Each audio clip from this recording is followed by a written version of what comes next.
بسم اللہ الرحمن الرحیم۔ آج میں آپ سے محو گفتگو ہوں دو تین باتوں کے حوالے سے۔ پہلی بات تو یہ ہے کہ آج عمران خان صاحب نے جو پیغام دیا ہے کہ جلسہ کے حوالے سے 8 ستمبر کا جلسہ انشاءاللہ ہوگا اسلام آباد میں، پاکستان کی تاریخ کا سب سے بڑا جلسہ ہوگا۔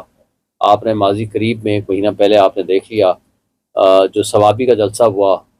آج بھی میں سمجھتا ہوں کہ اگر اس کو کمپیریزن کیا جائے تو نواز شریف نے جتنا کروڑوں روپے لگا کے پوری مشینری استعمال کر کے اسٹیبلشمنٹ کی گود میں بیٹھ کے ووٹ کو عزت دو کا نعرہ پھینک کے بوٹ کو عزت دو کا نعرہ اٹھا کر کے جس انداز سے وہ آیا لاہور میں، بندے ہی کوئی نہیں تھے۔ آپ نے دیکھ لیا کس طرح کے لوگ لائے گئے اور کس انداز میں اس کے لیے پوری ریاستی مشینری استعمال ہوئی، مگر اس کے باوجود عمران خان اس کا چیف گیسٹ نہیں تھا۔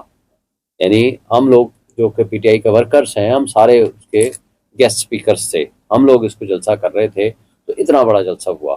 انشاءاللہ اسلام آباد میں بھی تاریخ کا سب سے بڑا جلسہ ہوگا، اور علیمہ باجی نے بھی وہ پیغام دے دیا، ہم لوگوں نے بھی پرسوں جو ہماری ملاقات ہوئی تھی اس حوالے سے بھی ہم نے پیغام دے دیا پوری قوم کو۔ عمران خان کا پیغام ہے کہ پورے لوگ نکلیں، ورکرز نکلیں، ہمارے کارکنان نکلیں، قوم نکلیں، ایک بھرپور ایک جلسے میں شرکت کرنی چاہیے، اور یہ ریلیز عمران خان اور مہنگائی کے خلاف یہ جلسہ ہوگا انشاءاللہ تعالی۔ یہ بھرپور کامیاب ایک جلسہ ہوگا۔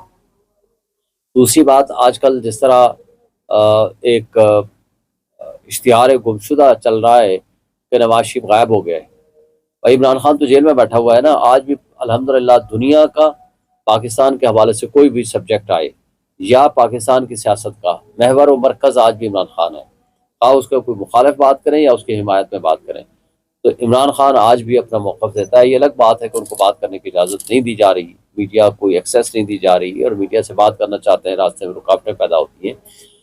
مگر میں یہ سوال کرتا ہوں کہ وہ جو کہا کرتے تھے کہ میاں جدوں آئے گا لگ بتا جائے گا، قوم کو لگ تو بتا گیا ہے۔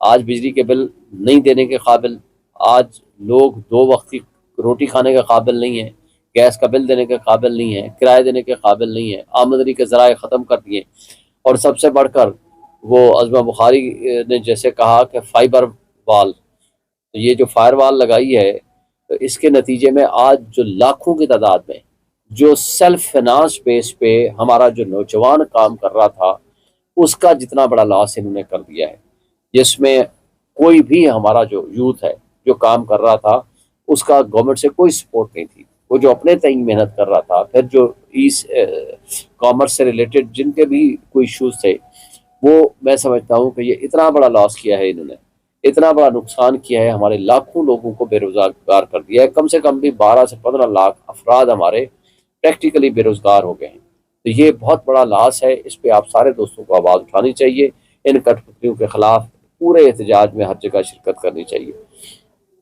پھر آپ دیکھیں کہ جس طرح ایک پاکستان کے لیے ایک اتنا بڑا اعزاز ہے کہ عمران خان آج الحمدللہ نامینیٹ ہونے جا رہے ہیں پاکستان کے پہلے، آپ کہہ سکتے ہو، چانسلر کے طور پر آکسفورڈ یونیورسٹی کے۔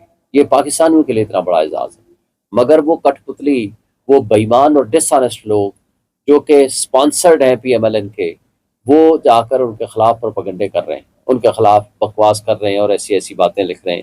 میں یہ سمجھتا ہوں کہ یہ بڑے قابل افسوس بات ہے۔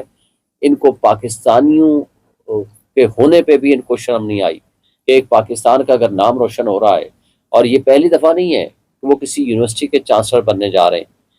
الحمدللہ وہ اس سے پہلے بریڈ فورڈ یونیورسٹی کے وہ چانسلر 7 سال رہ چکے ہیں، اور آپ کو یاد ہے اور سب کو پتا ہے کہ جب ان کو چانسلر کی آفر کی گئی تو انہوں نے شرط رکھی، ان کی شرط مانی نہیں، شرط یہ رکھی عمران خان نے کہ جناب میں اس شرط پہ میں یہ مانوں گا، آپ کو چانسلر ایکسیپٹ کروں گا کہ جب مجھے اس کی ایفیلیشن پاکستان میں دیں گے۔ انہوں نے کہا یہ تو ہم نے آج تک کسی ملک میں نہیں دی، ہم یہ کیسے دے سکتے ہیں؟ انہوں نے کہا پھر میں نہیں ایکسیپٹ کروں گا آپ کی آفر، اور وہ الحمدللہ انہوں نے وہ اس کی بات مانی، وہ ایکسیپٹ کی، اور اس کے ایکسیپٹ کے نتیجے میں آج نول یونیورسٹی کے جو بھی بچے ہمارے پڑھتے ہیں ان کو وہ جو ڈگری ملتی ہے وہ بریڈ فورڈ یونیورسٹی کی ملتی ہے۔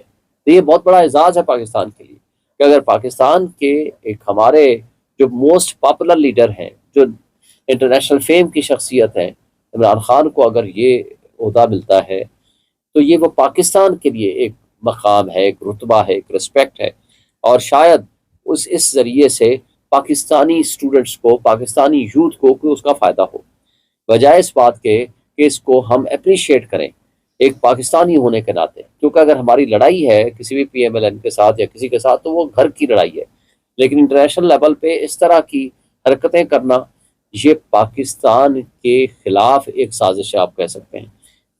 بہرحال خیر، ان سے اچھائی کی توقع نہیں ہو سکتی. اب وہ سنا ہے کہ وہ نواز شریف صاحب لندن جا رہے ہیں جی علاج کے لیے. میں ان سے کہتا ہوں کہ تمہارا علاج کبھی ختم بھی ہوگا؟ یہاں تو تمہارے پلیٹلیٹس گر گئے تھے، یہاں تو تم مرنے والے ہوئے تھے، اور ترمد اللہ صاحب نے کہا تھا جی کیا گارنٹی ہے کہ ایک دن وہ یا 2 دن بھی زندہ رہ پائے گا، اس لیے آج ہی اس کو ریلیز کرنا ضروری ہے. لیکن جہاز پہ بیٹھتے ہی ہٹے کٹے ہو گئے. وہاں ایون فی ڈپارٹمنٹ جو کرپشن اور منی لانڈرنگ کے ذریعے وہاں بنائے ہوئے ہیں اپنے لیے، وہ آج بھی جو اس کی کوئی ثبوت اور رسیدیں نہیں جمع کرا سکے. آپ کو یاد ہوگا یہ بڑی باتیں کرتے ہیں پاناما لیکس کی. انہوں نے خود حسین نواز نے آ کر کہا تھا کہ جی الحمدللہ یہ ہمارے ہیں اور مریم نواز اس کی بینیفیشل اونر ہے، اور وہ ٹرسٹی ہیں اور بینیفیشل اونر ہیں، ہم ٹرسٹی ہیں، جو بھی اس نے بات کی تھی. پھر نواز شریف نے فلور آف دی ہاؤس پہ کھڑے ہو کر کہا تھا الحمدللہ یہ ہمارے ہیں، اور جب سپریم کورٹ بولے گی ہم اس کی رسیدیں دے دیں گے. جب سپریم کورٹ نے کہا تو قطری خط لے آئے. پھر قطری خط کے بعد آج تک یہ معمہ بنا ہوا ہے کہ یہ ہے کس کے، اور جو وہاں 35 سال 40 سال سے رہ رہے ہیں. تو شہباز شریف سے جب پوچھا گیا کہ بھئی آپ بتا دو کس کے، انہوں نے کہا مجھے نہیں پتا یہ کس کے ہیں. تو وہ کوئی جنوں کے ہیں یا کوئی بھوتوں کے ہیں یا اس کا قطری مالک ہے، کون مالک ہے آخر بتا ہی دیں، آج ہی بتا دیں. یہ منی لانڈرر جو ہیں یہ اب پھر واپس جانا چاہ رہے ہیں، کیونکہ ان کو سمجھ آ گئی ہے کہ لوگ ان کو ریجیکٹ کر چکے ہیں. یاسمین راشد جو ایک جیل میں پڑی ہوئی خاتون ہے، اس سے جس طرح بری طرح یہ ہارے ہیں، پٹن کی رپورٹ آپ پڑھ لیں، آپ سب کو پتا ہے.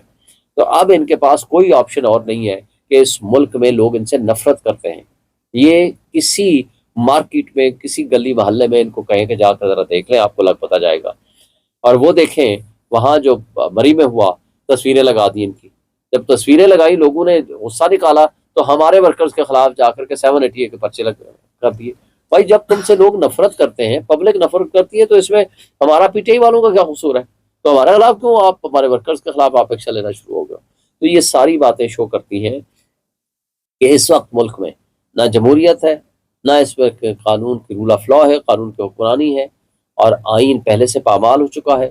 اور انصاف کے راستے میں رکاوٹیں ڈالنے کی جس طرح یہ کوشش کر رہے ہیں، آپ نے دیکھ لیا ہے سپریم کورٹ میں جس طرح ججز کی تعداد بڑھانا اور اس کے ساتھ ریلیٹڈ جو ایشوز ہیں، اور کانسٹیٹیوشنل امینڈمنٹ کی کوشش کرنا، اور اس کرپٹ سسٹم کو چلانے کے لیے قاضی صاحب کی موجودگی ان کے لیے ایک نعمت سے کم نہیں ہے.